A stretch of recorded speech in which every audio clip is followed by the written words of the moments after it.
In this episode, I reveal the 5 things that helped me to manifest the life that I'd always dreamed of, but never thought I could actually get. So let's get started.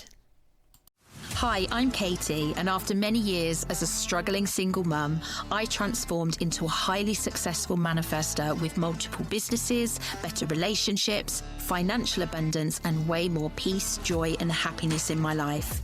Each week, I share the real secrets around how to manifest successfully, as well as the amazing and sometimes crazy lessons I've learned along the way, so that you can apply it all to your own manifesting, transforming your life from the inside out. This is That Manifesting Podcast.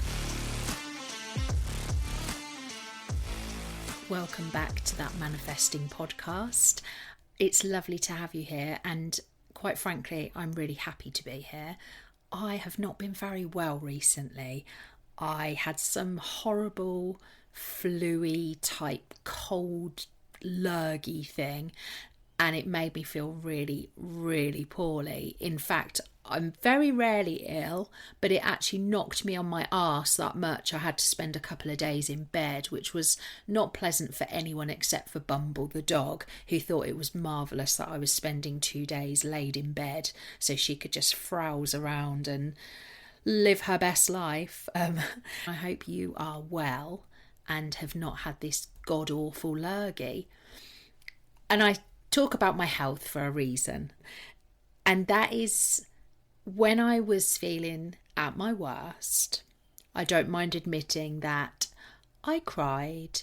I felt sorry for myself. If you've ever seen Sex and the City, and there's this episode where Samantha, who is this really strong, independent, I don't need no man kind of woman, and she gets the flu and she realises that she's alone. And she has nobody to help her, and her curtain falls down and she's really sad and she's really upset, and not like the independent woman she normally is, because in that moment she felt totally alone. And that's kind of how I felt. It was a bit unexpected. I felt really sorry for myself. I was very tearful. So I made myself feel better by watching a marathon of horror films, which sounds counterintuitive, I know, but it helped me realise that my life was not that bad, because I wasn't running around the house with some evil demon trying to hack my head off or something. So it was quite good, but I digress.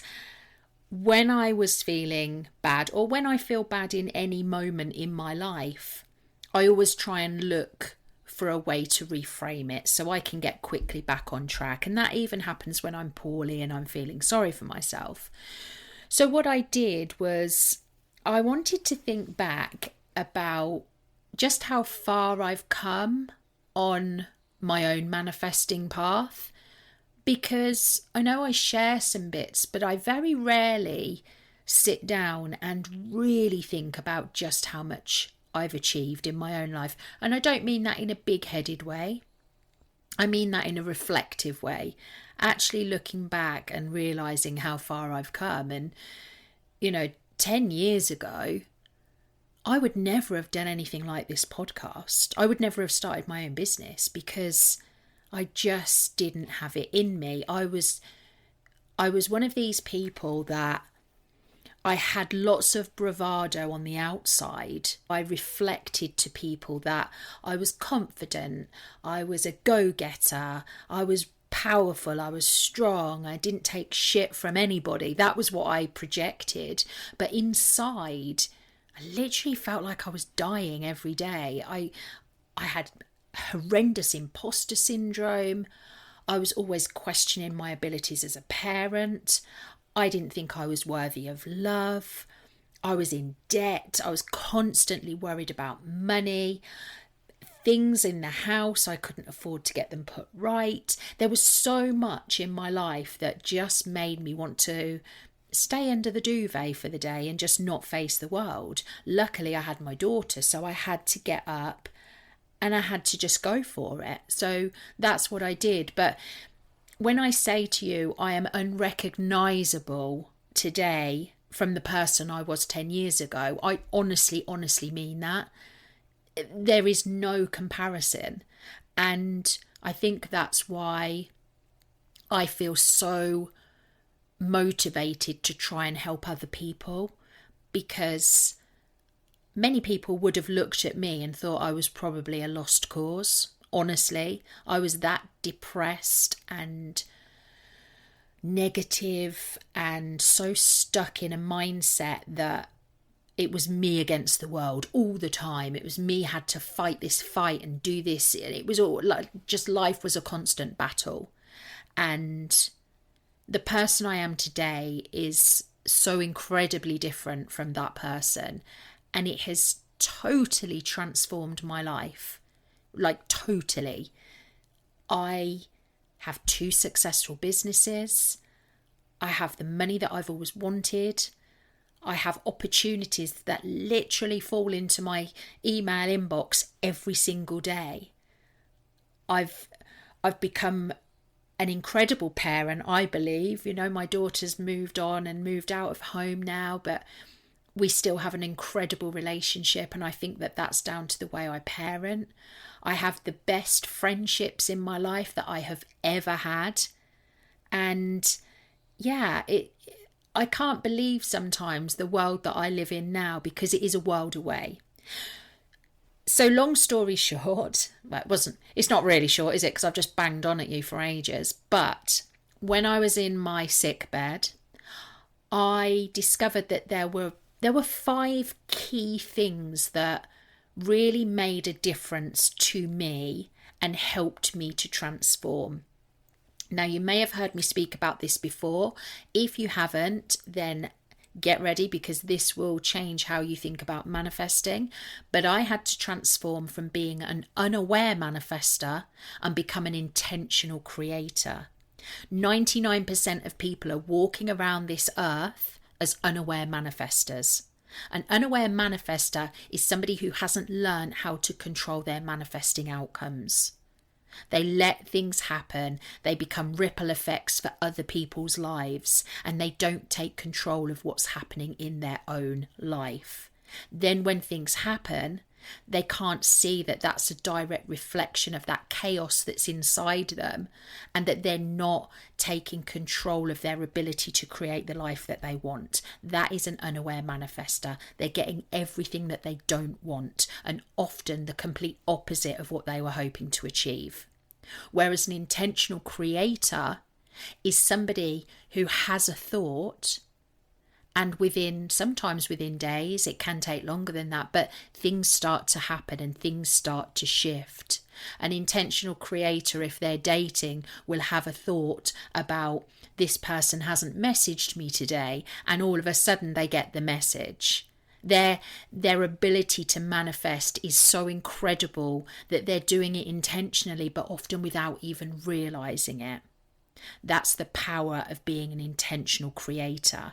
And that is what I have become. I've gone on that long, painful journey from unaware manifestor to an intentional creator. And I help people to do that now. And it's still just as magical for me to see somebody else transform as it is when I went through it myself. It's a beautiful thing to see somebody else go on that journey and emerge as the intentional creator that they were destined to become. So there were 5 big things that I had to do or think that enabled me to have that transformation from unaware manifestor to intentional creator. And that's what I want to go through with you today. So number 1 is, you may have heard the saying, treat every day like it's your last. On the surface, that sounds very positive, but actually, it's not. If you treat every day like it was your last, what you're doing is looking back, thinking about what you haven't achieved, thinking about all the things you missed, and then you're rushing, trying to get everything done in that last day of your life. That is the mindset of treating every day like it was your last. It's about forcing yourself to enjoy things that maybe you don't want to enjoy, because what if today was my last day? There's an air of desperation about it. And what that does is that puts out desperation into the universe, and that's what you manifest more of. So I stopped treating every day like it was my last. Instead, I started treating every day like it was my first. And that meant looking at the world with fresh eyes every single morning. Not bringing the baggage with me from yesterday, last month, last year, the last 10 years. Not bringing my old beliefs because I had a shitty day at work yesterday. I got up every single morning and treated it like it was my first day on earth. So I had the same enthusiasm that a child has. I had the imagination that I could achieve anything. Nothing could hold me back. And that was how I went into every single day. Now, of course, some days there were challenges, there were battles, there were hard moments. But I still went to bed, resolved to let that go, and resolved to wake up in the morning and treat every day like it was my first. And of course, there are problems and issues and things that carry on from one day to the next. I was having problems with my ex, and that can't just go away overnight. But what I did is I resolved every morning to look at it with fresh eyes, without the baggage. What would somebody that didn't have an emotional attachment to this situation do with this situation? And I did that. Because I treated every day like it was my first, not every day like it was my last. If I was doing it every day like it was my last, I'd be pulling all of that baggage with me, all of the heartache, all of the disappointment, all of that stuff. And that was what I would continue to manifest more of. I had to at some point let that go. So that was the first big shift for me, which was treating every day like it was my first, not every day like it was my last. The second thing I had to do was learn to go with the ebbs and flows and the rhythms of life. When you are intentionally manifesting a new life, it can be easy to fall into the trap of all the bullshit that you see on social media, which tells you that your life will be perfect, that your life will feel like some, I don't know, washing powder commercial where you're just flowing through life and everything's bright and sunny and beautiful every single moment. And if it's not, it's because you're not manifesting correctly. That is a huge lie that people are being told. A successful manifestor knows that there are ebbs and flows. There are rhythms in life. You know, as the tide goes out, it comes back in. After every night must come day. There's a rhythm to life, and we live that same rhythm. You can't enjoy good times without having bad times. You can't have bad times without the good times. You can't have heartache without love. You can't have happiness without loneliness or sadness. Everything comes in rhythms. And that was a huge shift for me, because when I learnt to go with the ebbs and flows of life, particularly in my business, things started to feel much easier. I've told you all before, but I have a marketing company outside of the work I do to help people with their manifesting, and it's a very successful marketing company, but it still has its ups and downs. You know, I'm not Alan Sugar, you know, I'm not making a gazillion pounds every year purely because I don't want to in that business. It's not my dream business. I do it because it pays what I need it to pay and it gives me a lifestyle that I want. But I still have ups and downs. There are times of the year where I don't have a massive amount of income. And some people around me will start to panic for me on my behalf, bless them, and say, oh God, what are you going to do? Are you not worried? How are you going to pay the bills? I know that I'm going to manifest more opportunities. I know that they're just going to come to me.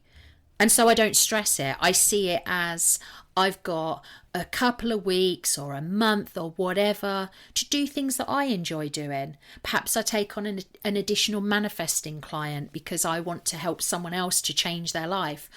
I have learnt to go with the ebbs and flows and the rhythms of life.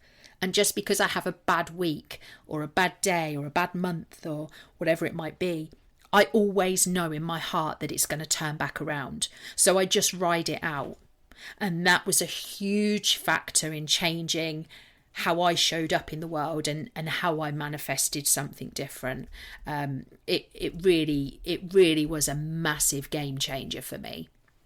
So that's number 2, going with the ebbs and flows and the rhythms of life. The third one is I showed up every single day knowing that my success was inevitable. I have a business coach that I invested in his program. His name's James Wedmore, and he is one of the most incredible humans that I have ever come across. He has taught me so much about business and everything. And one of the things he has always taught us is you have to believe and know that your success is inevitable. Imagine what becomes possible for you if you knew that what you wanted to manifest would happen. How would you show up differently every single day? And that was what I had to lean into. It was showing up, believing that it was only a matter of time before I got what I wanted. Even 10 years ago, when I was stuck in that corporate job that I didn't want to be in, when I was crying into my Ben and Jerry's at night because I was so lonely, because I was, when I was pouring through all the bills that I had to pay, I still had to believe that at some point my success would come through to me. I was just riding out that ebb and flow, the rhythm of life. I was going through a real shitty part, but I knew my success was inevitable. And when I started to really lean into that mindset of success being inevitable, that's when things started to shift very, very quickly. Okay, one thing that really helped me, I think I've spoken about this before on the podcast. It might be the episode I did about stories, maybe, I'm not sure. But one thing that I did was I knew that I had to shape my identity. By shaping my identity, it would enable me to believe that my success was inevitable. So I created 2 characters that really encompassed all of the identity traits that I needed to have. And what I did is I sat down and I thought about everything I wanted to achieve, and I wrote down all the qualities that I thought that person would have if they were successful. And I took the first letter from each quality and I played a bit of a game and rearranged them and everything. Anyway, long story short, I came up with the fact that I am a unicorn smurf. Yes, you heard that right. I am a unicorn smurf because all of the traits that I knew were part of my successful identity were what I had to do now, and all of those letters added up to a successful a unicorn smurf.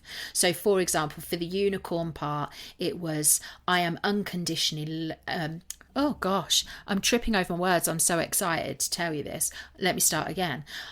I am a unicorn, and the unicorn stands for unconditionally loving, nurturing, internally and externally beautiful, confident and strong, optimistic and happy, relaxed and fun, and nest builder.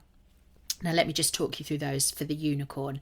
This was particularly related to love and relationships, and these were the qualities and the traits that I believed I needed to have as a successful future identity to be able to believe that my success was inevitable when it came to love.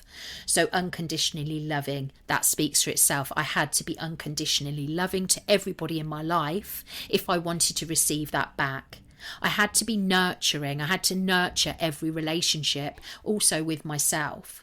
Internally and externally beautiful. Now, this isn't a vanity thing. This was about believing that I was beautiful on the inside, but also that I was taking the care of my appearance that I wanted to show that I loved myself. This wasn't about being beautiful for vanity reasons. This was about being able to look in the mirror and like what I saw. Confident and strong, the ability to go into every relationship feeling like I'd got this and I was powerful and I was confident. Optimistic and happy speaks for itself. Relaxed and fun, and being a nest builder, somebody that took pride in their home and did all the DIY stuff and really loved where they lived. That was my unicorn personality. And then I also had my Smurf personality. And it was actually a Smurf because it was abundant, self-disciplined, motivated, unapologetically me, responsible, fearless and free. Those were the qualities that made up my Smurf personality. So by becoming a Unicorn Smurf, makes me chuckle every time. And I've actually got a little Smurfette figure sat on my desk. So whenever I doubt myself, I look at my little Smurf. And it just reminds me that I'm a Unicorn Smurf. That's what I am. All of those identity traits are what I decided to step into. And that was how I decided to show up every single day, knowing that my success was inevitable, by leaning into my Unicorn Smurf identity. I would advise you to do the same thing. It's a lot of fun because you can give yourself a cool name, but also it's quite liberating to be able to look at a list and see exactly what you need to do. And by doing that, you know that your success is inevitable. So give it a go. Number 4, I learnt to drown out the noise and energy drains. I don't know about you, but I have got some amazing people in my life, like truly amazing people. There are also sometimes people that I come across and they are the people that doubt you. They're the people that always have an opinion about what you're doing. They're the people that, you know, when you spend time with somebody and you can literally feel the energy draining out of your body. Those people. I had to learn to drown out those people.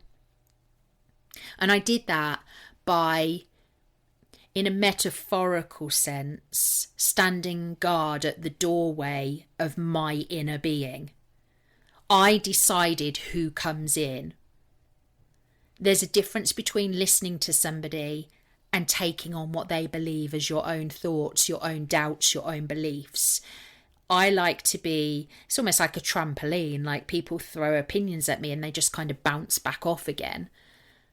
And that was a big shift I had to make, because what I realised 10 years ago was that a lot of the things I thought about myself were what had been inflicted on me from somebody else. There was somebody else's opinions. There was somebody else's thoughts, somebody else's beliefs of me. They weren't mine.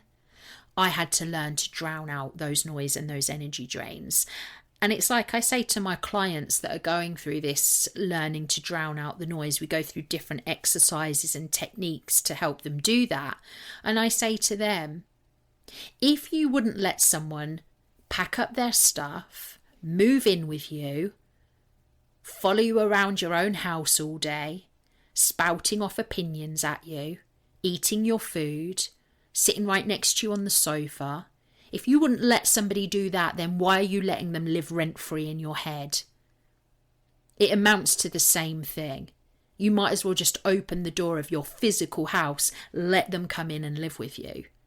If you wouldn't let somebody do that, then don't let them do it in your head. That's a huge thing I want you to take on board, because I know how hard it is when you've got people that, it can be a manager at work. It could be an ex. It can even be a friend or a family member. Unfortunately, most of us will have somebody who just likes to spout an opinion that's really unhelpful. But just go back to that thought. If you wouldn't let them live with you physically, why are you letting them live rent-free in your head? Okay, last one, number 5. I decided that to become an intentional creator, I had to treat life like a fun game. And what I mean by that is this isn't about not taking life seriously, but it's like being somebody that's really competitive. When I go into playing a game, no matter what the game is, I'm immediately looking at, oh, this is exciting. When's my move? When's this going to happen? This is exciting. Then something happens, you're like, oh no, I didn't want that to happen. But then you just have another go at it, and it comes to your turn again, and you try again. And that's the beauty of a game. You go all in, but actually you don't live and die by the consequences. You just go for it, and you just think, if it doesn't work, it doesn't work. I get another turn. And that was how I decided to treat life, like a fun game. And the universal laws, there are 12 of them, they are the only rules. The only rules I have to abide by in this fun game of life. That's it. Just abide by the universal laws. The rest is it's just fun. It's like one of those choose your own adventure games. That's how I choose to look at life. I don't see life as being done to me. I see life as something that I'm choosing to do in my own special way. And I gave my game of life a name, and that's the game of opportunity. That's the game I choose to play in my own life. I see opportunity in everything I do, even the shit moments. What's the opportunity here? What am I learning from this? What can I take away from this? In the amazing moments, then it's obviously a huge opportunity. It's time to get excited because you've just won at the game of opportunity. That's how I choose to play my game. You will have a different game that you want to play for your own life. For some people, it might be the game I play is happiness. I choose every day to find a happy moment. Some people will choose to play a life game called gratitude, or whatever it is, you will have your own. But think about, what is the game that you're choosing to play in your own life? Because it's not always positive. The game I used to play in my life was the game of victim. And I say that with so much love for my former self, but I could give her a kick up the arse, because everything was about, this is being done to me. Everything. And don't get me wrong, there were some things that should never have happened to me, but I chose to be a victim in every single opportunity that came in front of me. That opportunity was something that I would never get because I was the victim. It was in direct conflict with the life I live now, which is opportunity. I used to be in the game of being a victim. My parting question for you is, what game are you choosing to play in your own life right now? If you had to sum it up in one word, what is the game of life that you're playing? Is it something positive like opportunity? Or is it something like I was trapped in, which is the game of being a victim? Have a really good think about that, and you can journal on it and give it some thought and just see what comes up for you. So those are the 5 things for me. I will recap. I stopped treating every day like it was my last. Instead, I started treating every day like it was my first. I started going with the ebbs and flows and the rhythms of life. I showed up every single day knowing that my success was inevitable, and I did that by leaning into my Unicorn Smurf identity. I learnt to drown out the noise and the energy drains. And I treated life like a fun game, and it was a game called opportunity. Those are the 5 things that have really helped me to manifest the life that I'd always dreamed of, but I never thought that I could actually get. These will help you, but I know that a lot of this stuff is harder than it sounds. It's a lot of thought. It's a lot of it can feel like a bit of a spiral when it comes to thinking about these things, but that's why I'm here. I'm always just a DM away. You can connect with me on any of my social media channels. Just search the Manifesting Mindset. Drop me a DM if you're struggling with any parts of anything that I've spoken about today or in any other episode. I would love to chat to you and hear about how things are going, and just help you on your journey so that you too can transform from becoming an unaware manifestor and instead become an intentional creator. So that's it for today's episode. Thank you so much for joining me. If you've enjoyed listening, I'd be so grateful if you'd subscribe and leave a review, because it really does help me to reach more people. I've left some links in the show notes so you can connect with me, or you can grab one of my manifesting resources. Until next week, sending you lots of love, light and manifesting vibes.